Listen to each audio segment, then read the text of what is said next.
에, 요즘에는 결혼 풍속이 많이 바뀌었죠.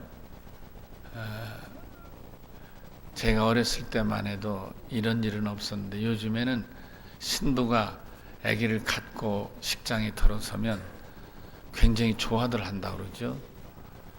양가 부모도 좋아하고 우리 며느리가 씹으면서 손자 손녀를 선물한다고 되게 좋아한다고 그래요.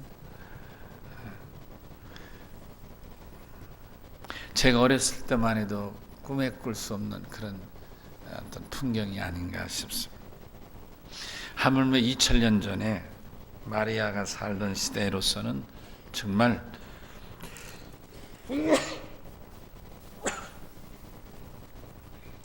죄송합니다. 결혼 전에 아기를 갖는다는 것은 상상할 수도 없고 또 창피한 일이었고 패가망신의 지름길이었죠. 동네에서 린치, 동네 풍습을 망친다 해서 린치를 당해가지고 동네에서 볼기 맞고 쫓겨나는 그런 시대였습니다.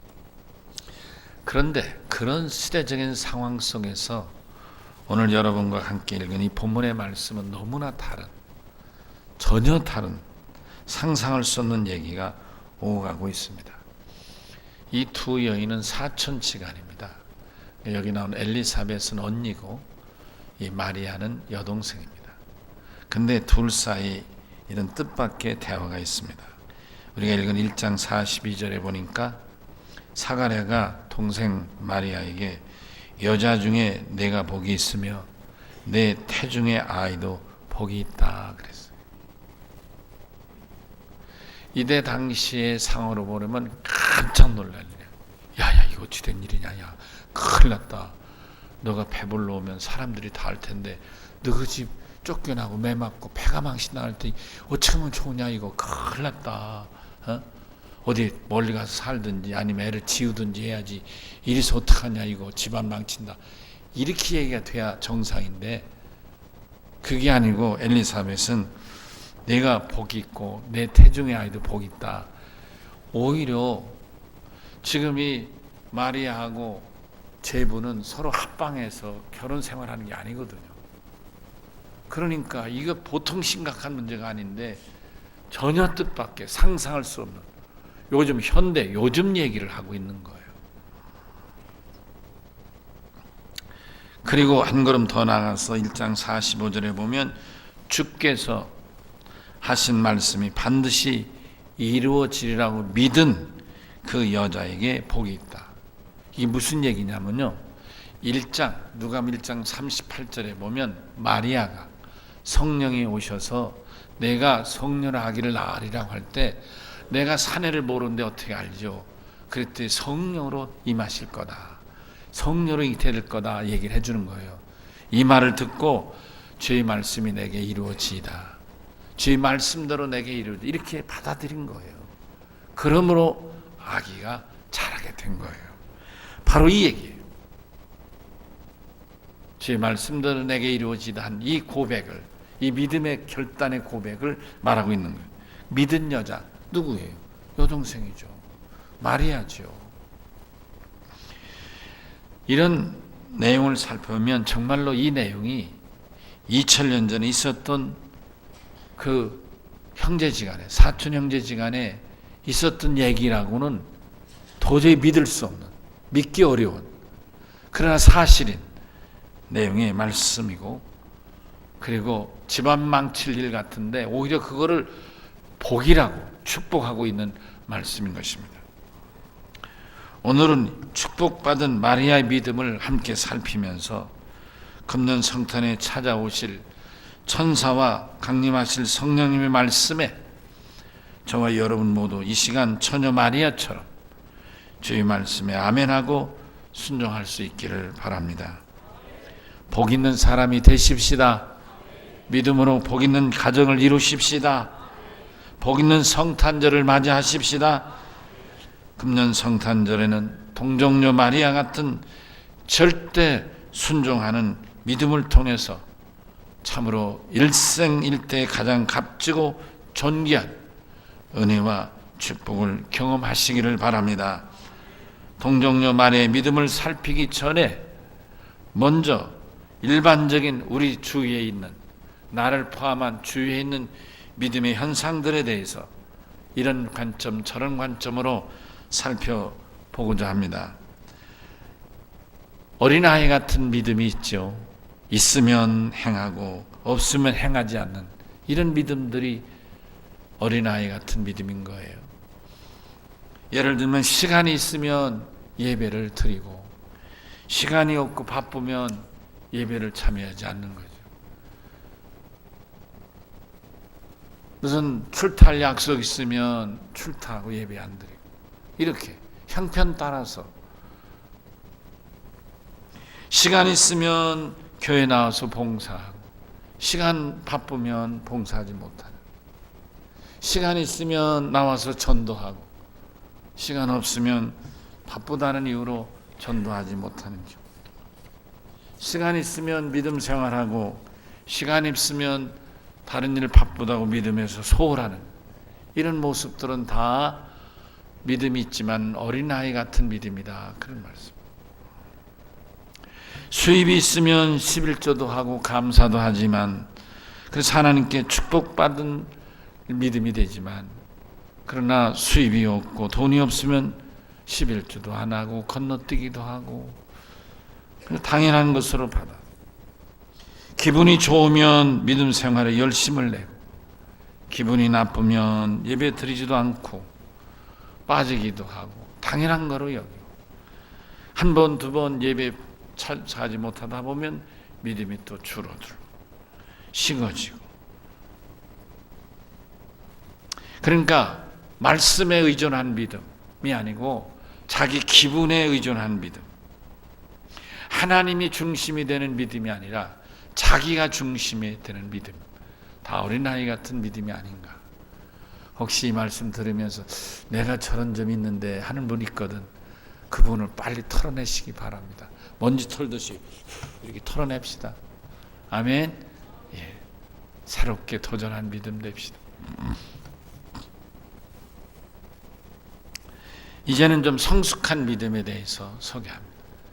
성숙한 믿음은 시간이든 물질이든 있으면 당연히 하고 비록 없어도 의도적으로 행하려고 하는 어른스러운 의도적인 믿음. 아멘이시죠? 이 의도적인 믿음이란 말씀을 저는 드리려고 합니다. 바로 이 의도적으로 노력하는 믿음이 성숙한 믿음, 성숙해 가는 믿음, 성숙한 믿음이다. 어른스러운 믿음이다. 제가 의도적이라는 말을 강조하고 싶은 거예요. 예를 들면 학생들이 공부를 잘하려면 의도적으로 공부를 해야 잘하죠. 우리 다 공부했잖아요. 여러분, 난 학교 다닐 때 공부 못해서 하는 분들은 공통적인 뭐예요? 의도적으로 공부 안 한 분이잖아요. 나는 공부를 잘했어. 의도로 노력한 사람이잖아요. 제가 이 말씀을 준비하면 옛날 제가 시내 어느 장로교회 교육전도사로 할 때, 그때 제가 가르친 그 학생 제자가 있었어요. 이제는 같이 늙어가지고 그 제자도 나이가 50 후반, 60 가까이 됐을 것 같아요. 근데 그 당시 얘는 중학교 1학년에서 2학년 겨울방학 때의 일이었습니다. 얘는 원래 초등학교 때나 중학교 1학년 때까지만 해도 반에서 한 중간 정도, 뭐 한 25등에서 35등이나 40등 이 정도 중간에 놀던 학생이었습니다. 근데 겨울방학 때 어느 날 담임선생님이 얘 집에 가정 방문을 온 거예요. 단둘이 마침 얘기를 할 때 얘한테 선생님이 이런 얘기를 했어요. 야, 너는 내가 보니까 내가 공부를 조금만 노력을 하면 너는 잘할 수 있는 애야.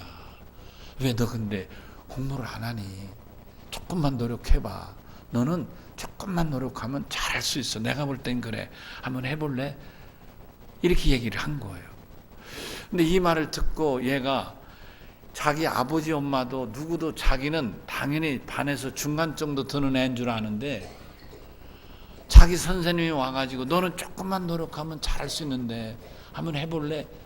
이러고 간 거예요. 그러니까 나를 알아주는 사람이 생긴 거예요. 그건 너무 좋은 거예요. 더군다나 담임 선생님이 얘기를 했으니까. 그래서 얘가 그 방학 때 의도적으로 공부를 한 거예요. 생전 책 펴보지 않던 애가 책을 펴보고 공부를 한 거예요. 근데 2학년, 중학교 2학년 겨울방학 때인데 한 보름 20일 정도 되는 기간에 얘가 공부를 의도적으로 하고, 개학을 해서 2월인가 이제 개학을 하면, 개학하자마자 시험을 쳐서 그 시험 점수로 3학년 반을 배정하는가 봅니다. 얘가 그때 시험을 쳤는데 점수가 뜻밖의 점수가 나온 거예요. 평상시 25등에서 35등 정도 하던 애인데 얘가 한 20일 보름 이게 노력하고 나서 시험을 봤는데 얘가 15등 이쪽 저쪽으로 점핑을 한 거예요. 한 10명, 20명을 제치고 올라선 거예요. 그래서 선생님이 놀랬잖아요. 그래가지고 너를 나오라고 해가지고 애들 앞에서 얘가 갑자기 이렇게 실력이 좋아졌다고, 공부를 좀 한 것 같다고 축하해주자고 박수를 한번 쳐준 거예요. 얘는 얼굴이 빨가지고 창피했지만 너무 좋았던 거예요. 그리고 이어서 공부를 계속 노력을 하기 시작한 거예요. 근데 이제 3학년이 돼가지고 그 중간고사를 봤는데, 중간고사를 쳤는데 얘가 반에서 5등 안으로 들어서 버린 거예요. 얘는 계속 갱신을 팍팍 하는 거예요. 처음에는 애들이 재수 있었나 봐, 컨닝했나 봐, 넌 친구 거 봤지 이러고 인정을 안 한 거예요. 개학하고 나서 15등 들은 점수는 인정을 안 한 거예요. 근데 3학년 중간고사를 치고 5등 안에 들으니까 이 자식 봐라 이거 일이 돼버린 거예요. 지금 애는 계속 더 공부를 했어요. 3학년 1학기 마칠 때는 전교에서 등수 안에 들은 거예요. 1학기 중간고사 때는 반에서 5등 들었는데 3학년 1학기 기말고사 때는 이 전교에서 등수를 든 거예요. 그러니까 얘가 퍽퍽 차는. 놀랍지 여러분? 얘가 중학교 졸업할 때는 그 당시에는 대전과 충남이 같은 행정구역이었어요. 대전 치칼시가 아니고. 근데 중학교 졸업할 때 그 무슨 연합고사 전도가 동시에 치는 시험에서 15등을, 대전 충남에서 15등을 했어요. 놀라지도 않으셔. 해본 적이 없나 봐. 그리고 그때는 뺑뺑이를 돌렸는데 뺑뺑이를 대전고등학교에 떨어졌어요. 얘가 들어가면서 졸업할 때까지 전교에서 1, 2등을 놓치지 않고 했어요. 대학은 어디 갔겠어요? 서울대 하고도 의대를 당당히 들어갔어요. 지금 의대 교수예요. 그리고 지금은 그 의학 부분이 수술하는 의사가 아니고 이렇게 전국 광역별로 다니면서 여기에는 어떤 병원이 필요하다, 그런 거를 이렇게 해가지고 정부의 그런 컨설팅을 주문받아가지고 얘가 그런 프로젝트를 써내면 정부가 그걸 받아들여서 그 지역별로 병원을 세우고, 여기 지금 충대에도 굉장히 병원을 크게 짓고 막 응급실 개통 크게 병원을 확장하잖아요. 바로 이 교수가 그걸 올려가지고 정부가 받아들여서 크게 병원을 짓는 거예요. 그런 일을 하는 교수가 됐어요. 대단한 교수가 됐죠. 제가 좀 얘기가 좀 자세하고 길었지만 의도적으로 노력한 중요함을 지금 말씀드리는 겁니다. 여러분, 돈을 잘 버는데도 노력해야 되잖아요. 안 그래요? 그냥 잠만 자면 알아서 돈이 굴러오나요? 장사하면? 가게 열면 다 부자 되게 그러면?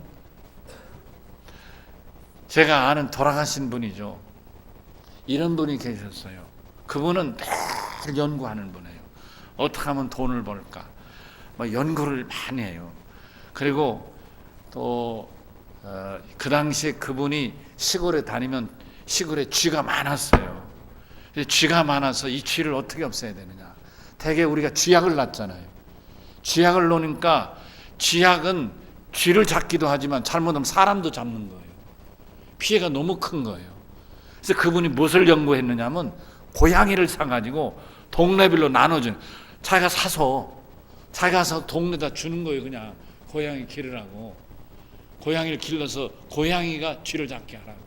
그걸 하시는 분이에요. 늘 연구하죠. 내가 가면 큰 연구를 하시는 거예요. 무슨 연구를 했느냐, 그분이. 그래서 돈을 벌고 교회도 짓고 막 그런 분이에요. 돈을 벌어서 뭘 했느냐면, 다니시다가 뭘 했느냐면, 저 탄광 같은데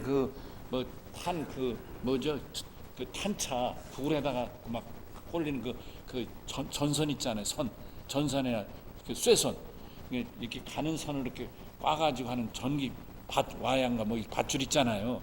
또 저런 조선소 같은 데 하면 도크 같은 연결하는 그런 쇠, 그게 이제 고물로 나오잖아요. 고물 싸잖아요. 고물, 그런 거 폐품이죠. 고물을, 화물차를 가져가서 싸게 사오는 거예요.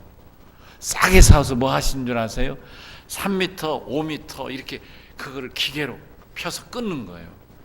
당신이 기계를 고안해서, 막 그런 기계는 없으니까 당신이 고안해가지고 이게 가면서 삐뚤삐뚤한 이 철사가 그 길로 통과하면서 반트대지고 3m면 3m 자기가 계획한 대로 탁탁 끊기는 거. 쭉 펴지고 가다가 쭉 가다가 탁 이렇게 끊기, 이 철사를 만드는 거예요. 그래서 얇은 철사, 기름 들어가고 이런 얇은 철사는 진짜 값이 갖다 쓰기를 좋아할 정도로 값이 싼 거죠. 그 철사를 끊어다가 뭐 한 줄 아세요? 혹시 여러분들 시골에 가면 담장, 이 밭이나 집 담장을 쌀 때, 옛날에는 부록고로 담장을 쌌는데, 어느 집을 보면 이렇게 무슨 시멘트로 기둥을 했는데, 이쪽에도 약간 홈을 파고 이쪽에도 홈을 파서 연결해서 이렇게 시멘트 판넬을 만들어서 이렇게 끼는 그런 다음을 보신 적 있으세요? 그거를 만드신 분이 이분이세요. 그러니까 담장철사라고 그래. 그걸 보고 담장철사 용어가 싸게, 거의 공짜 비슷하게 싸게 사다가 담장철사를 파는 거예요. 그거를 사다가 열심히 담장을 만들어 돈을 번 사람이 요 진자매 이영숙 집사 권사됐다더만. 이영숙 내 중학교 동창인데, 이 사람이 거기 사장 노릇을 했어요. 제가 거기 공장도 가봐서, 공장이라 것도 없어요. 이렇게 해가지고 시멘트 해가지고 깔아놓고 시멘트 해가지고 굳으면 그게 담장이 되더라고. 별것도 아니야 사실. 그거를 팔았어요. 이분이 돈을 많이 벌었죠. 게다가 이 강한 철사, 강철 같은 거는 펴가지고 5m, 10m씩 이렇게 끊어가지고, 여러분 시골에 가면 포도밭 비닐하우스 같은 거 할 때 비닐하우스 치는 철사, 강쇠. 왜냐하면 대나무나 나무는 휘지 않고, 대나무는 곧 썩으니까 부러지고 그런 관리가 어렵잖아요. 자꾸 바꿔야 되고 매년 1, 2년마다 바꿔야 되니까 이 강쇠로 이렇게 이쪽 꽂아 휘어가 이런 그 위에다 비닐을 덮는, 비닐하우스 하는 그 재료 철사를 만들어 파신 분이에요. 돈을 많이 벌으셨죠. 그 벌어서 교회도 짓고 한 거예요. 그래서 어느 때는 사람들이 돈을 보따리를 싸가지고 와가지고 물건을 달라고, 물건을 따를 때는 막 현금을 미리 갖다 주고 한 달이나 두 달 후에 물건을 찾아가는, 돈을 굉장히 버는 거죠. 제가 지금, 여러분 이렇게 하면 돈 벌어요? 제가 지금 말씀드린 것은 뭐든지 의도적으로 노력할 때 이런 기회가 온다, 그런 말이에요. 이건 좋은 일 많이 하신 분이에요. 목사도 사모도 많이 길러내고, 교회도 여기저기 교회도 많이 세운 분이에요. 여러분, 믿음이 그와 같은 것이죠. 의도적인 노력을 통해서 믿음이 자라지, 세월이 지난다고 믿음이 자라지는 않는 거예요.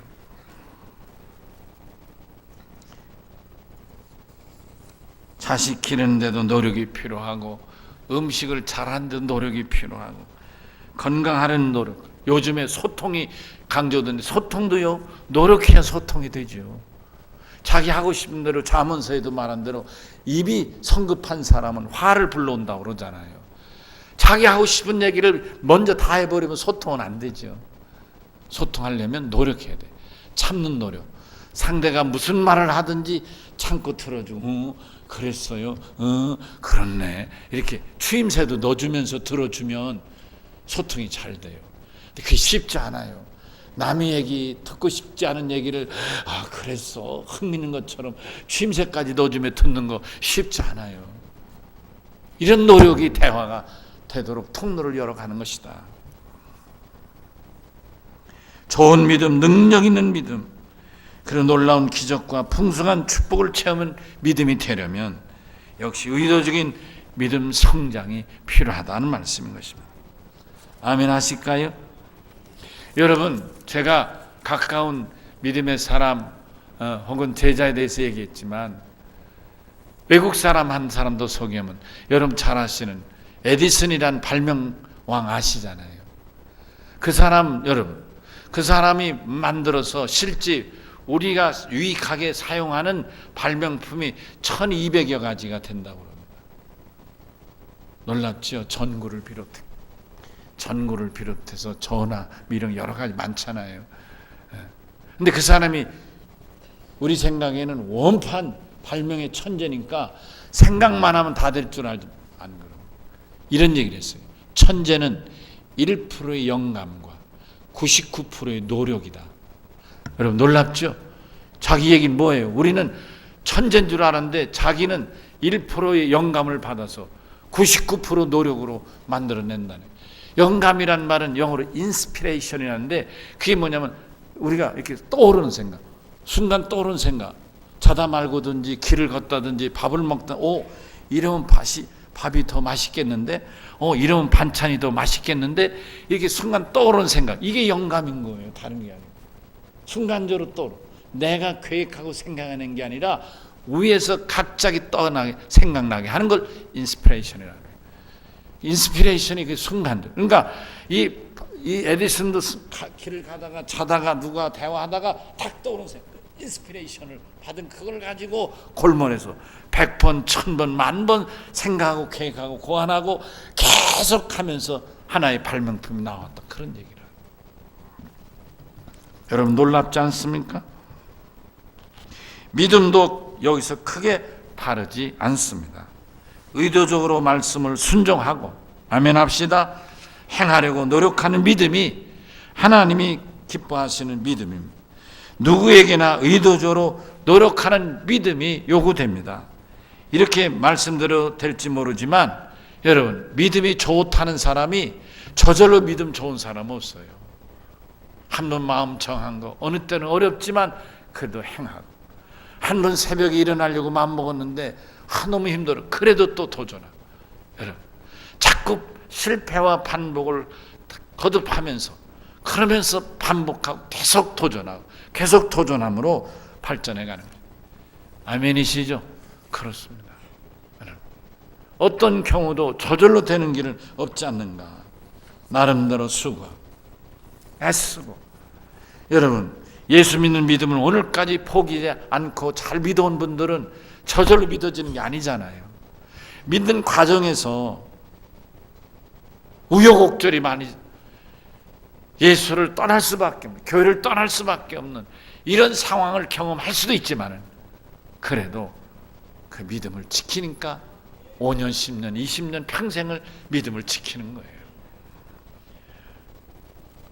또 그런 분들이 또 자기 자녀들에게도 믿음을 이어가게 되는 거예요. 아들아, 내가 믿어보니 이보다 더 귀한 게 없다.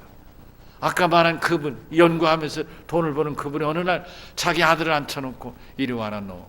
앉혀놓고 야 내가 아버지가 일생을 살아보니까 가장 인생에 귀한 것은 돈 버는 것도 중요하고 출세하는 것도 중요하지만 예수를 잘 믿는 것이 가장 귀하다. 내 인생의 가장 행복이고 성공은 예수 믿는 것이다. 그리고 그분은 사업할 때 돈을 벌면 물건값을 받으면 100만 원을 만약 받으면 그 즉석에서 딱 세를 10만 원을 딱 떼가지고 11조라고 하는 주머니가 있어요. 돈을 받으면 그 즉석에서 11조를 떼서 그 주머니에 넣었어요. 그 주머니를 보이면서 아들아 내가 일생 예수를 잘 믿고 행복하게 살려면 11조 잘해야 된다. 그 봉투를 보여줘. 11조를 철저히 해라. 이것이 네가 행복한 믿음 생활의 비결이다. 이렇게 가르쳐 주더라. 아멘이시죠? 그 얼마나 귀하냐 그런 말. 다 복을 받고 사는 거예요. 그런 분의 믿음의 자녀들이 다 잘 살고 다 복 받고 사는 거예요.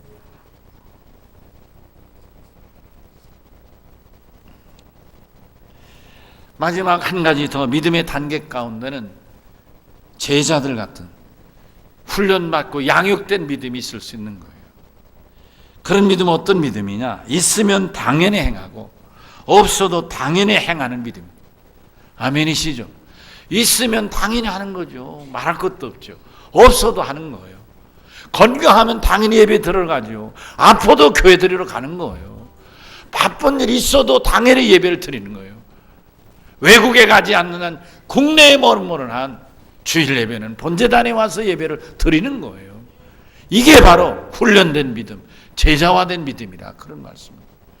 어떤 분들은 교회는 다 같은 교회인데요, 뭐 다 예수님 계시고 다 그런데요, 이런 분들이 있다니까요. 네, 그래요. 그런 분은 집은 뭐 저기 집 꼭 찾아가, 아무데나 가까운 집 들어가. 집은 다 같은 집인데 거기 주방 있고 밥해 먹고 다 있는데 아무 집이나 가까운 집 들어가면 되지. 꼭 왜 자기 집 갈 거 뭐 있어 그래. 내가 이렇게 말해주고 싶은 거예요. 안 그래? 뭐 하려고 자기 집에 먼데 가. 그냥 있는데 가까운데, 한가름이 가까운데 집에 들어가 자면 되지. 여러분 안 그래요? 여러분, 제자화된 훈련된 믿음은 그렇게 말하지 않습니다. 몇 가지 제자화된 믿음의 예를 찾아보는 겁니다. 고린도전서 9장 16절에 보면 사도 바울의 얘기인데요. 내가 복음을 전할지라도 자랑할 것이 없으면 내가 부득불할림이라. 무슨 얘기예요? 자기가 일생의 선교에 목숨을 걸지만 이게 자기가 자랑거리 아니야. 해야 된다. 왜? 안 하면 화가 임할 것 같다는 거예요. 그게 안항케라는 거예요. 부득불, 어쩔 수 없이 성령에 사로잡히고 주님에게 사로잡히고 제자된 성숙한 믿음입니다. 아멘이시죠? 아멘 합시다. 그럼 오늘 세 가지 말씀 드리잖아요. 있으면 하고 없으면 안 하고. 내 마음 내키는 데 믿는 믿음은 어린아이, 갓난아이 믿음이라 이거예요. 나이가 많더니 중요한 게 아니에요. 믿음은 나이대로 성장하는 게 아닙니다, 여러분. 믿음은 연조대로 성장하는 게 아닙니다, 여러분. 물론 정상적인 믿음으로 자란 분은 연조대로 자라죠. 하루아침에 예수 믿는다고 장로 되는 건 아니니까. 그러나 성숙한 믿음은 있으면 당연히 하지만 없어도 하려고 의도적으로 노력하는 믿음이 성숙한 믿음. 조금 다르지만 여러분, 우리가 인격자 그러죠. 인격자. 저분은 참 인격자셔. 아들아, 저분은 인격자셔 그러잖아요. 근데 인격자 같은 분에게 어느 날 오후 2시에 얘기를 했어요. 선생님, 점심 식사 하셨어요? 그럼 그 사람이 뭐라 하겠어요? 예, 했습니다. 실은 안 해서 배고파. 근데 왜 했다 하느냐? 했다 하면 묻는 사람이 부담스러울 것 같은 거예요. 생활이 어렵고 시간이 지난 이제 와서 어떻게 밥을 사드릴 돈은 없을 것 같고 밥을 해줄 수도 없는 이런 상황에 훤히 아는데 그 앞에서 밥 안 먹었는데요, 밥 주실라요? 여러분, 밥을 안 먹었어 실은. 근데 상대에게 안 먹었다 말은 부담스러운 거야. 그럴 때 여러분 어때야 돼? 그래도 정직해야 되니까 밥 먹었어요 그럴까? 글쎄, 정직한지는 모르지만 인격이 갖춰진 건 아닌 거예요. 거짓말 같지만 괜찮아요, 걱정하지 마세요. 이렇게 넘기는 사람이 배에서는 뭐라 그래요? 밥 먹었어요 할 때 그러잖아요. 배고픈데 꼬르륵 밥 먹으시죠. 이렇게 배에서는 얘기해, 배시계가. 그래도 자기가 말은 걱정하지 마세요, 때가 어느 때인데요. 이렇게 넘어가는 사람, 이게 인격자인 거예요. 그래서 여러분, 인격이라는 말이 여러분 어디서 온 말이냐면 personality라는 단어가 페르소나라는 단어에서 왔는데, 페르소나라는 단어가 위선이라는 뜻이에요. 놀랍죠 여러분? 무슨 얘기예요? 아닌데 그것처럼 되려고 노력하는 거예요. 이게 인격이에요. 믿음도 이와 같이 나는 믿음이 주위에서 지가 새벽기도 일주일 가나 봐라. 지가 열흘 무슨 일주일이야 2, 3일이면 끝나지. 이렇게 평가를 할지라도 나는 아니야.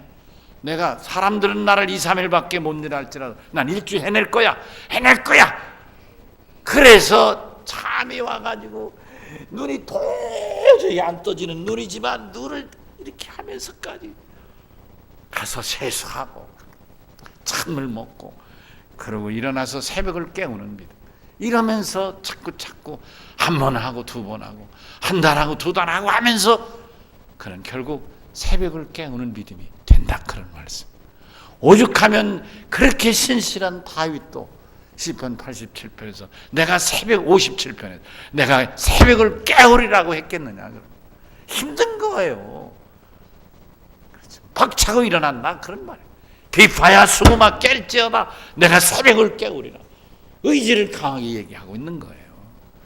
여러분 하루아침에 믿음의 성인자가 없습니다.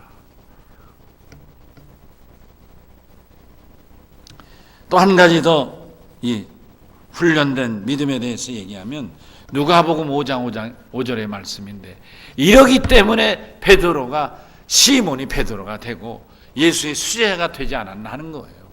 내용은 이런 겁니다. 이 베드로 형제가 같이 밤새껏 누가복음 5장의 말씀이에요. 밤새껏 허탕을 쳤습니다.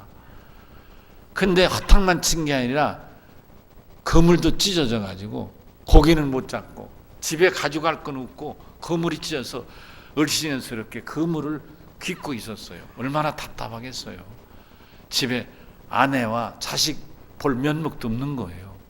이런 답답한 상황에 있을 때 주님이 가셔서 뭘 하겠습니까? 저 깊은 데 가서 그물을 내리라는 거예요. 아니 밤새껏 허탕치고 그물까지 찢어졌는데 거기다 그물을 또 내리라고요? 이게 말이 되느냐고요. 베드로가 생각할 때 예수님은 고기하고는 상관없는 완전 아마추어인 거예요. 무지하기 짝이 없는 사람인 거예요. 절대로 할 수 없는 일인 거예요. 그런데 이 베드로에게 와닿는 이 중압감, 권위에 눌려서 주의 말씀에 의지하여 내가 그물을 내. 이때 시몬이 한 말이 뭔 줄 알아요? 절대 있을 수 없는 일이지만 내 평생에 상상도 못한 절대 할 수 없는 일이지만 주의 말씀에 의지하여 내가 그물을 내리다. 절대 할 수 없다는 말이 뭐냐면 우리말로는 그럼에도 불구하고 번역돼 있죠. 이게 영어에서는 절대 있을 수 없는 nevertheless예요. 절대 있을 수 없는 일인 거예요. 무슨 얘기예요? 밤새껏 허탕치고 그물 찢어지고 실패한 그 자리를 또 가서 하라고요. 절대 나는 못해. 그렇게는 못해. 그렇지만 주님의 말씀이 그러니까 내가 그물을 내려. 여러분 그 결과가 어떻게 됐어요? 베드로가 평생 그 그물로 고기를 잡았지만 평생에 상상도 하지 못한 고기를 잡았습니다. 할렐루야. 결과는 2배 가득 차게 2배 가득 잠기도록 고기를 잡았어요. 도저히 자기 입에 가지고 안 돼서 와서 도우락해서 다른 사람 어부까지 와가지고 그 사람 배도 가득 채웠어요. 일생에 경험하지 못한 고기를 잡았어요. 왜 그랬을까요? 절대 할 수 없는 말씀에 순종했기 때문에 꿈에도 꾸지 못하는 상상할 수 없는 일을 축복을 받게 됐다. 그런 말씀.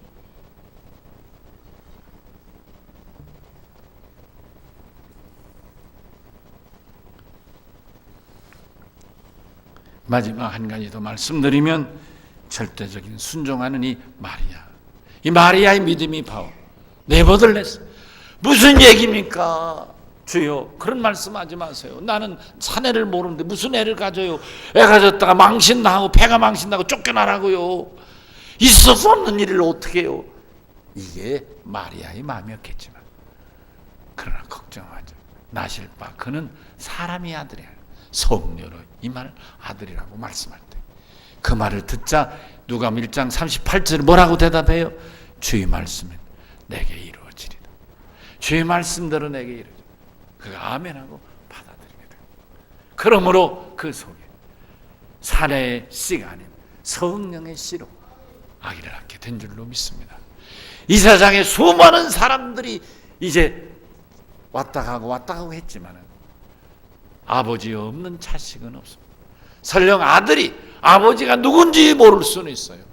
아버지를 보지 못할 수도 있어요. 유복자들일 수 있고 이런 경우 저런 경우 있을 수 있어요. 그렇지만 분명한 것은 사내의 씨 없이 아기가 태어날 수는 없는 것입니다. 그러나 예수님은 다른 성령의 씨가 되어 아기를 갖게 된 줄로 믿습니다. 아멘. 후 폭풍이 두려웠지만 안 들은 사람은 어린 딸내미가 그럼에도 불구하고 돌에 맞아 죽을 생각, 별의별 생각이 있었겠지만 동네 사람들에 끌려가서 매 맞아 반 죽어 쫓겨난 별의별 생각이 있었겠지만 그럼에도 불구하고 주의 말씀들은 내게 이루어지다니 고백을 통해서 아기를 갖게 된 줄로 믿습니다. 말씀을 정리합니다. 사랑하는 열린 성도 여러분, 여러분은 이 세상에서 가장 복 있는 여인이 누구라고 생각하십니까? 어떤 사람은 아름다움이나 권력을 지향하는 사람은 아마 양귀비라고 말하지 않겠어요. 양귀비가 그렇게 예뻤다대요. 아무도 동의를 안 하나 관심이 없어.